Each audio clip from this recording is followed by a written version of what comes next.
Good evening दोस्तों। तो आज हम लोग झारखंड का नागपुरी लैंग्वेज का प्रैक्टिस सेट देखेंगे और इस प्रैक्टिस सेट हम लोग का टोटल का हम लोग देखेंगे ग्रामर भाग से केवल। और देखिए इससे पहले हम लोग जितना भी ग्रामर का जो भी पोर्शन था, जो भी टॉपिक था, सबको हम लोग एक एक करके आप लोगों को बता दिए हैं। पूरी मतलब कोई ऐसा चीज़ नहीं छोड़े हैं जिससे आप लोगों को दिक्कत हो। एक एक चीज़ को आप लोगों को बहुत ही अच्छी तरीके से बताया गया है और इससे पहले किस तरह का क्वेश्चन आता है उन सब में भी डिस्कस कर चुके हैं। तो आज से हम लोग फाइनली हम लोग देखेंगे जितना भी ग्रामर पोर्शन है उसका प्रैक्टिस सेट हम लोग देखेंगे। आज से आप लोग मतलब पता चल जाएगा कि किस तरह से एग्ज़ाम में क्वेश्चन पूछता है नागपुरी लैंग्वेज से। ये चीज़ आप लोगों को पता नहीं था, लेकिन बीच बीच में बताते रहते थे। तो फाइनली हम लोग आज से देखेंगे नागपुरी का प्रैक्टिस सेट, ठीक है। केवल ग्रामर भाग को केवल देखेंगे, उसके बाद हम लोग अन्य देखेंगे जो भी है। पहले ग्रामर को एक एक करके निपटते जाते हैं। देखिए आप लोगों को शब्द विचार, ध्वनि विचार, वाक्य, ठीक है, वाक्य विचार, उसके बाद संज्ञा, विशेषण, क्रिया विशेषण, ठीक है। इस बहुत सारा जितना भी ग्रामर में आता है, अव्यय, सर्वनाम, सब चीज़ को आप लोगों को बता दिए हैं। तो उन सब टॉपिक से लगभग 400-500 क्वेश्चन बनाए हैं, ठीक है। उस 400-500 क्वेश्चन है, उस 400-500 क्वेश्चन को एकदम मिक्स कर दिए हैं, दाल भात जैसे खिचड़ी कर दिए हैं, ताकि आप लोगों को थोड़ा सा सोचना पड़े क्वेश्चन को सोल्व करने समय। देखिए आप लोगों को एग्जाम में तो सीधा सीधा नहीं पूछेगा कि संज्ञा पढ़ा दिए, तुरंत संज्ञा पढ़ाएं या तुरंत संज्ञा से संबंधित 10 क्वेश्चन पूछ दिए, आप लोग तुरंत सॉल्व कर लीजिएगा। वैसा होता नहीं है एक्चुअली में, वो पढ़ने का तरीका भी नहीं है। आप लोग अलग अलग टॉपिक से क्वेश्चन उठाइए ताकि आप लोग थोड़ा सा उसमें सोचने के लिए मजबूर होइएगा, और तब जाकर पता चलेगा कि नहीं माइंड में वो चीज़ फिट हो रहा है कि नहीं जो पढ़ रहे हैं वो। तो इसलिए मिक्स करके क्वेश्चन सेट किए हैं। अलग अलग जगह से क्वेश्चन आएगा। जैसे अगर शब्द विचार से क्वेश्चन आया एक, तो एक रहेगा क्रिया विशेषण से। क्रिया विशेषण से एक क्वेश्चन है, तो एक सर्वनाम से रहेगा, एक समास से रहेगा, एक अव्यय से रहेगा, प्रत्यय से रहेगा। तो इस तरह से सेट किए हैं। तो हम लोग एक एक करके देखते हैं। देखिए पहला हम लोग का क्वेश्चन है, व्याकरण केकर अध्ययन कर जानकारी देवेला। ध्यान दीजिएगा, व्याकरण केकर अध्ययन कर जानकारी देवेला। तो व्याकरण जो है ये क्वेश्चन का क्या बोल रहा है उसको समझिए। जो व्याकरण है वो किस चीज़ का अध्ययन करने का जानकारी देता है। किस चीज़ का देता है भाई? भाषा का देता है। सिंपल सा बात है, भाषा का देता है। तो व्याकरण केकर अध्ययन कर जानकारी देवेला, तो भाषा कर। तो देखिए क्वेश्चन इसी तरह से पूछेगा, तो इसमें आप लोग इसको नहीं समझिएगा तो आंसर कैसे करिएगा, या आप लोग नहीं पढ़े रहिएगा जो पढ़ा है उसको, तो आप लोग आंसर नहीं दे सकते हैं। तो ये हम लोग का पहला क्वेश्चन हो गया। अब दूसरा देखिए, ध्वनि शब्द और वाक्य कर अध्ययन केकर माध्यम से होएला। देखिए आप लोगों को इसमें पढ़ा दिए हैं, ध्वनि विचार, शब्द विचार, वाक्य विचार, इसे पढ़ाए हैं। कहाँ पढ़ाए हैं? ग्रामर का पोर्शन में आप लोगों को पढ़ाए हैं, ग्रामर वाला भाग में। तो कौन सा माध्यम से हम लोग पढ़े हैं? ग्रामर के माध्यम से। तो ये इसका आंसर होगा ग्रामर, ठीक है, यानी व्याकरण। ध्वनि शब्द और वाक्य कर अध्ययन केकर माध्यम से होएला, तो व्याकरण कर माध्यम से। तीसरा देखिएगा, कोनो भाषा कर उत्पत्ति कर बारे में विस्तार से बताएला, ठीक है। कोनो भाषा कर उत्पत्ति, देखिए कोई भाषा है, कोई भी भाषा है, उसका उत्पत्ति के बारे में आप लोग कैसे जानिएगा, ठीक है। तो उस भाषा का उत्पत्ति को जानने के लिए भाषा का जो विज्ञान है उसमें आप लोगों को जाना पड़ेगा, तब जाकर उस भाषा का आप लोगों को एक डिटेल और पूरी तरह से आप लोग ऑलमोस्ट उसका जानकारी कलेक्ट कर सकते हैं। तो भाषा विज्ञान से हम लोग उसका जानकारी प्राप्त कर सकते हैं। तो इसका आंसर होगा भाषा विज्ञान। कोनो भाषा कर उत्पत्ति के बारे में विस्तार से बताएला, भाषा विज्ञान। आगे देखिए चौथा है, देखिए च वर्ण कौन व्यंजन कर उदाहरण है। देखिए अभी क्वेश्चन हम लोग कहाँ से कहाँ चल गए। अब अभी आप लोगों को यही शब्द विचार से कल क्वेश्चन देते तो आप लोगों को तो ईजी लगता कि हाँ सबको जान रहे हैं। अब इस जगह देखिए तुरंत अभी वर्ड में चला है, च वर्ण कौन व्यंजन कर उदाहरण है। तो च है कौन सा व्यंजन का उदाहरण है? स्पर्श व्यंजन है, संयुक्त व्यंजन है, अंतस्थ व्यंजन है, या उष्ण व्यंजन का है। तो च जो है स्पर्श व्यंजन है। ध्यान दीजिएगा, च स्पर्श व्यंजन है। आप लोगों को सब चीज को एक एक करके बताए हैं। 5 देखिए, 5 आगे, नागपुरी लिखेक में कौन वर्ण कर व्यवहार सब से बगरा होएला। नागपुरी जब लिखते हैं हम लोग तो सबसे ज़्यादा कौन सा वर्ण का यूज करते हैं, ठीक है। तो आप लोगों को बता दिए हैं, अ और ई का खासियत बता दी है, ठीक है। नागपुरी का ये सबसे ज़्यादा अ का यूज होता है, ठीक है, लिखने में। और ये जो ई है ये नागपुरी भाषा का वैभव है, ठीक है, वैभव इसको बोला जाता है, ये ई को। अब आगे देखिएगा 6 नंबर, नागपुरी लिखेक में कौन दीर्घ स्वर कर व्यवहार नहीं होएला। नागपुरी लिखेक में कौन दीर्घ स्वर कर व्यवहार नहीं होएला। तो आप लोगों को बताएं कि किस किस चीज़ का नागपुरी भाषा में, यानी उसको लिखने में किस किस वर्ण का हम लोग यूज नहीं करते हैं, वर्ण या स्वर जो भी है उसका यूज नहीं करते हैं, उन सब का आप लोगों को बता दिए हैं। तो ए और औ का इसका यूज नहीं करते हैं। और भी देखिए, जैसे इसका यूज नहीं करते हैं, स का, पेट कटा स का यूज नहीं करते हैं, न का यूज नहीं करते हैं, ठीक है, री का यूज नहीं करते हैं। तो इस तरह का बहुत चीज़ है, इन सब चीज़ों को हम लोग यूज नहीं करते हैं नागपुरी लिखने में। तो हम लोग आगे देखते हैं 7 नंबर। देखिए 7 नंबर देखिएगा, स्पर्श व्यंजन कर उदाहरण देवल में से कौन है के। स्पर्श व्यंजन कर उदाहरण, ठीक है, देवल में से कौन है के। ए में य, बी में छ, सी में ह और डी में प। तो जब स्पर्श व्यंजन का बात आता है तो उस समय आप लोगों का माइंड में केवल स्पर्श व्यंजन का होना चाहिए, ठीक है, कि हाँ फलाना फलाना फलाना स्पर्श व्यंजन है, ठीक है, अंतस्थ व्यंजन फलाना है, उस व्यंजन फलाना है, उस टाइप का आप लोग का माइंड में होना चाहिए, तब जाकर ये आप लोग का सही होगा। और अगर इसके अलावा आप लोग उच्चारण करके देख लीजिएगा, ठीक है, कि य, छ, ह, प, क्या इस इनमें से स्पर्श व्यंजन, यानी आप लोग का स्पर्श व्यंजन कहने का मतलब क्या। अब कोई भी, जैसे कोई वर्ण का उच्चारण कर रहे हैं तो वह आपका मुख का कोई ना कोई भाग से टच होता है, ठीक है, उसको स्पर्श व्यंजन के अंतर्गत आता है। तो यहाँ स्पर्श व्यंजन य, अक्ष, ह, प। तो आप देखिएगा, जब प का उच्चारण करते हैं प, तो देखिए टच हो रहा है प, और ह का उच्चारण करते हैं ह हो रहा है, छ हो रहा है, ये उच्चारण नहीं, मतलब ये स्पर्श नहीं कर पा रहा है ये तीनों, ठीक है। तो ये जो प है ये स्पर्श व्यंजन है, ठीक है, ध्यान दीजिएगा। स्पर्श व्यंजन कर उदाहरण देवल में से कौन है के, यानी स्पर्श व्यंजन का इनमें से स्पर्श व्यंजन कौन है, सीधा सीधा। 8 नंबर देखिएगा, देवल में से, देवल का कहने का मतलब, देखिए देवल मतलब आप लोग कंफ्यूज हो रहे हैं हमको लग रहा है। देवल का मतलब होता है दिया गया, ठीक है, या दिया। देवल में से कौन अल्प प्राण कर उदाहरण है के, यानी आप लोगों को अल्प प्राण और अल्प प्राण पढ़ा दिए हैं, ठीक है, और महाप्राण दोनों आप लोग को बता दिए हैं। तो इसमें से देखिए अल्प प्राण और महाप्राण कौन है, तो च, छ, ख, ढ और ढ, ठीक है। तो अब इसमें से देखिए अल्प प्राण कहने का मतलब कि वैसा जब भी कोई स्वर या वर्ण का आप लोग उच्चारण कर रहे हैं तो उस समय अगर कम समय, यानी उसमें समय कम लग रहा है उच्चारण करने में, तो उसको बोलते हैं अल्प प्राण। और थोड़ा ज़्यादा समय लगता है, जिस भी वर्ण को आप लोग उच्चारण करते हैं उस वर्ण को उच्चारण करने में थोड़ा ज़्यादा समय लगता है, तो उसको बोलते हैं महाप्राण, ठीक है। तो इसमें चेक करते हैं हम लोग कि कौन है। देखिए च, छ, ख, ठीक है,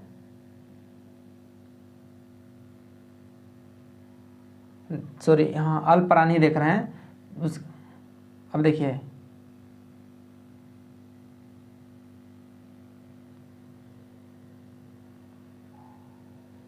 च, छ, ख, अंग, ठीक है। अब इस जो अंग उच्चारण कर रहे हैं हम लोग तो इसको ध्यान नहीं देना है, ये अंग में आप ध्यान नहीं देना है। कहने का मतलब कि ये जो अंग बोल रहे हैं आप लोगों को लगेगा कि अंग का उच्चारण करने में कम समय लग रहा है, अल्प प्राण बोल दिए। तो देखिए अंग बोलिएगा, ठीक है, क, ख, ग, घ, ठीक है। तो आप लोग को थोड़ा सा ज़्यादा समय लग रहा है अंगह कहने में, तो इसमें कन्फ्यूज नहीं होइएगा, क्योंकि आप लोग इस चीज़ में छका जाइएगा, ये अंगह में। तो इसमें से हम लोग का अल्प प्राण आता है च, ठीक है, ये च हम लोग का अल्प प्राण है। उच्चारण कीजिएगा च का तो सिंपली हो जाता है च। देखिए क ख ग घ अंग, ठीक है, अंग अंग, ज़्यादा समय लग रहा है। अब आगे देखिए 9 नंबर, 9वां क्वेश्चन, कांसा के कौन किस्म कर संख्या में राखल जाएला। देखिए कांसा के कौन किस्म कर संज्ञा में राखल जाएला। अब ये कांसा क्या है उसको आप लोगों को जानना पड़ेगा। कांसा एक प्रकार का मेटल है, ठीक है, जिसको मिक्स करके बनाया जाता है। तो द्रव्यवाचक है, भाववाचक है, जातिवाचक है, व्यक्तिवाचक है।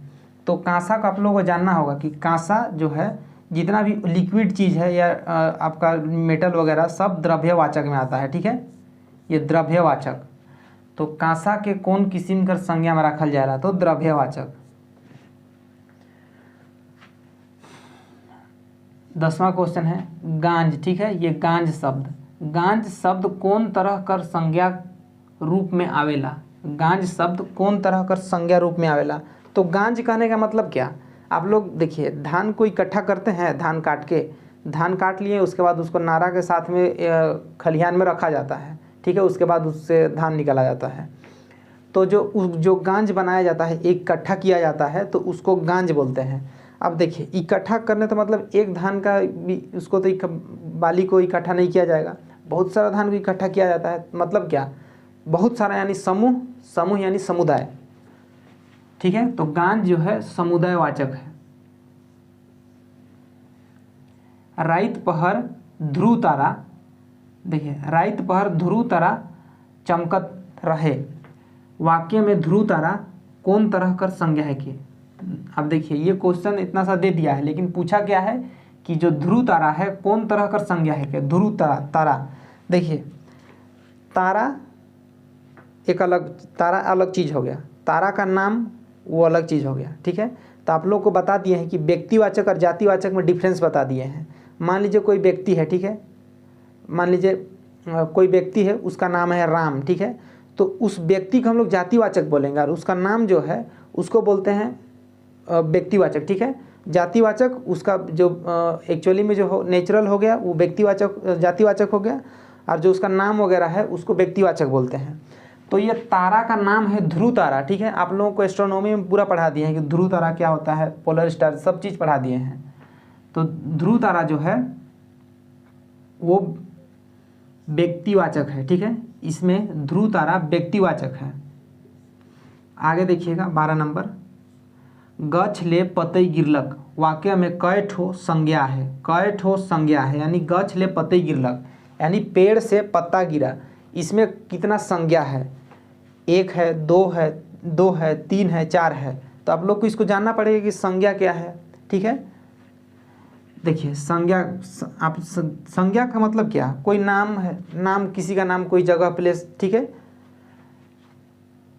या कोई वस्तु। तो देखिए ये गछ और पतई ये दोनों एक ही चीज़ है, लेकिन अलग अलग बताया गया है, ठीक है।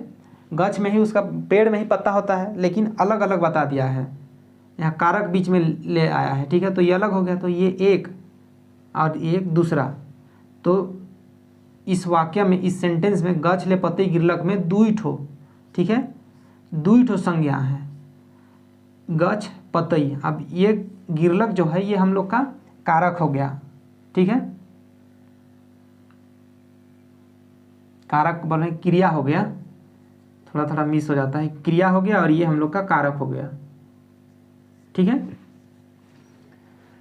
आगे देखते हैं हम लोग 13 नंबर,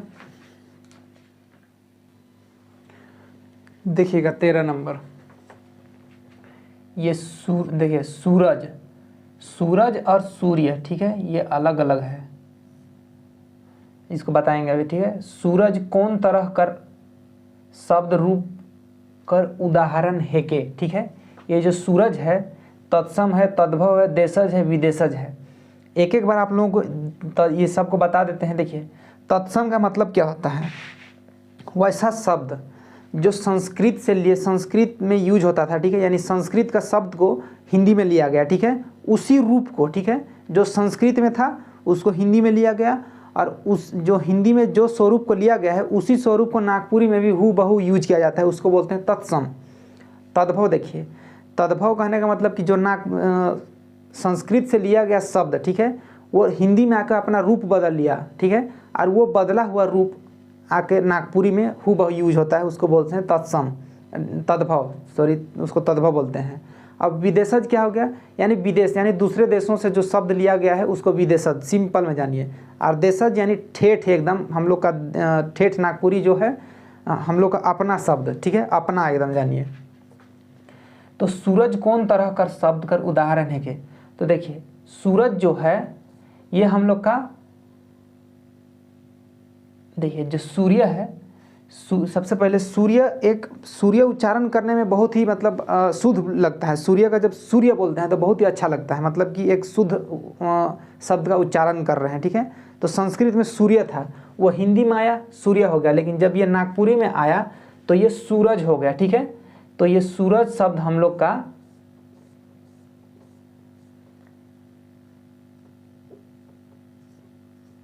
तद्भव हो जाएगा, ठीक है, सूरज जो है तद्भव हो जाएगा। अब आगे देखिएगा 14 नंबर, ये क्लियर हो गया होगा कि सूरज कौन तरह कर शब्द कर रूप कर उदाहरण है के, यानी तद्भव, ठीक है, तत्सम और तद्भव क्लियर हो गया होगा। अब आगे देखिए बोतल, बोतल कौन तरह कर शब्द रूप में आवेला, ये बोतल जो है कौन तरह कर शब्द रूप में आवेला, विदेशज, देशज, तत्सम या तद्भव। तो जो बोतल है वो एक विदेशज शब्द है, ध्यान दीजिएगा, बड़ा गड़बड़ हो जाएगा एग्जाम में अगर ध्यान नहीं दीजिएगा तो। जो बोतल शब्द है ये बोतल विदेशज है, ठीक है, विदेशी शब्द है बोतल। और भी बहुत सारा शब्द है, उनको जब बताएंगे तो आप लोग अचंभव हो जाइएगा कि भाई ये शब्द भी होता है, ऐसा लगेगा आप लोगों को। अब 15 देखिएगा, जो ये पुत्र, पुत्र कौन शब्द कर रूप में राखल जाएला, ठीक है, इसी को घुमा घुमा किया गया है कि पुत्र कौन शब्द कर रूप में राखल जाए, ठीक है, या आवेला, वो भी एक ही होगा, एक ही चीज़ है। अब देखिए जो पुत्र हम लोग बोल रहे हैं, पुत्र का उच्चारण करते हैं तो पुत्र एक शुद्ध शब्द लगता है, मतलब बहुत शुद्ध लगता है पुत्र, और उसी के जगह में पुत्र, देखिए अब ये बहुत शुद्ध लग रहा है, शुद्ध लग रहा है मतलब ये हम लोग का तत्सम होगा। तत्सम क्यों होगा, क्योंकि संस्कृत से हम लोग सेम टू सेम ये हूबहू संस्कृत से लिए हैं हिंदी में, और यही हिंदी में जो ये पुत्र यूज होता है उसको हम लोग नागपुरी में यूज करते हैं, तो ये आता है हम लोग का तत्सम में, ठीक है। तो ये जो पुत्र है हम लोग का तत्सम में आता है, पुत्र। अब आगे देखिएगा 16 नंबर, तोके कौन, देखिएगा तोके कौन सर्वनाम कर सार्वनामिक रूप है के, ये जो तोके है कौन सर्वनाम का सार्वनामिक रूप है, तो इसको आप लोगों को बहुत बार बताए हैं, मध्यम पुरुष, ठीक है। आगे देखिएगा 17 नंबर, ये जो मेघ दिख रहा है, ठीक है, कौन तरह कर शब्द रूप कर उदाहरण है के, ठीक है। आज तो छोटा पड़ गया, इसे लग रहा है इसे करना पड़ रहा है ठीक है। तो ये जो मेघ है ये कौन तरह कर है, तो मेघ का उच्चारण कीजिए, ठीक है। मेघ का उच्चारण करने में बहुत शुद्ध लग रहा है, तो शुद्ध लग रहा है मतलब क्या, सीधा लगा दीजिए तत्सम, कोई इसमें सोच विचार नहीं करना है, तत्सम। नागपुरी भाषा और संस्कृति में सामान्य आदर देवल ले कौन सार्वनामिक रूप कर व्यवहार होला। देखिए नागपुरी भाषा में और संस्कृति में आदर करने के लिए, यानी किसी को रिस्पेक्ट करने के लिए कौन सा शब्द का उच्चारण करते हैं, ठीक है। जैसे हम लोग आप कह के बोलते हैं, तो नागपुरी में क्या बोलते हैं, तो नागपुरी में तोय अपने रौरे, तो आप लोगों को पता होगा झारखंडी है तो रौरे, ठीक है, ये रौरे बहुत फेमस है, अपने से बड़ों को रौरे कह के बोलते हैं, ठीक है। रौरे कैसा नहीं, रौरे का करत थी, रौरे कहिया आली, उस टाइप का। 19 देखिएगा, जेकर से कोनो सुपर ठाव वस्तु चाहे आदमी कर बोध नी होला उसन सर्वनाम कौन है के, इसमें से कौन है, ठीक है। आप लोगों को क्वेश्चन ऐसे ही पूछेगा, ये मत समझिए कि हिंदी में एक्सप्लेन कर दिया वैसे पूछने वाला, वैसा नहीं है। तो इसको ध्यान दीजिएगा। आप लोग को बता दिया है कि संबंध बोधक, अनिश्चयवाचक, निजवाचक, पुरुषवाचक, इस सब चीज़ को आप लोग को बता दिए हैं। तो जेकर से कोनो सुपर ठाव वस्तु चाहे आदमी कर बोध नी होयला, यानी नी होयला बोला है, ठीक है, बोध नहीं होयला। तो ये थोड़ा सा हम लोग को अटरंडम लग रहा है, ठीक है। किसी चीज़ को मतलब एग्जैक्ट यहाँ बताया नहीं गया है, ठीक है। तो जब आप लोग को एग्जैक्ट नहीं बताया गया है, जब भी लगे वाक्य में, ठीक है, तो आप लोग इसको अनिश्चय, ठीक है, अनिश्चयवाचक में लगा दीजिएगा। तो ये अनिश्चयवाचक हुआ। जेकर से कोनो सुपर ठाव वस्तु चाहे आदमी कर बोध नहीं होयला, यानी अनिश्चयवाचक है, सिंपल है। अब 20 नंबर देखिएगा, नीचे दिख रहा है कि नहीं।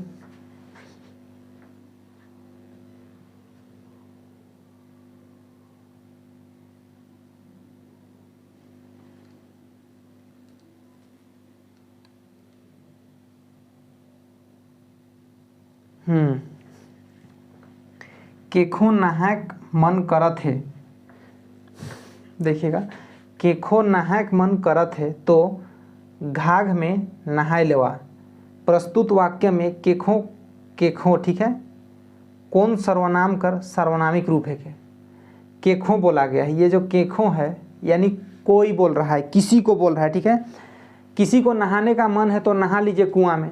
तब हम बोल रहे हैं किसी को, एग्जैक्ट व्यक्ति को हम टारगेट नहीं कर रहे हैं कि राम तुम जाकर नहा लो, वैसा नहीं बोल रहे हैं। किसी को यानी केखो, तो ये एक अनिश्चयवाचक है, यानी निश्चित नहीं है कि हम लोग किसको बोल रहे हैं, तो ये अनिश्चयवाचक हो जाएगा। ये केखो शब्द जो है ये अनिश्चयवाचक हो जाएगा। तो हम लोग का सेट 1 में हम लोग टोटल 20 क्वेश्चन का डिस्कस कर लिए हैं।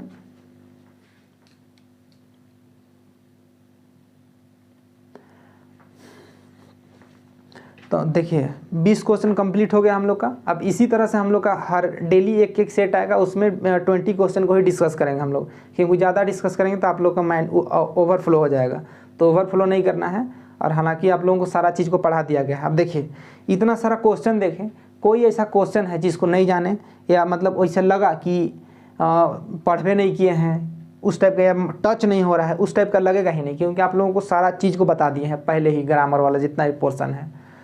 इसी तरह से हम लोग कंटिन्यू करेंगे प्रैक्टिस सेट को। आज के लिए इतना ही, मिलते हैं नेक्स्ट वीडियो में। Thank you.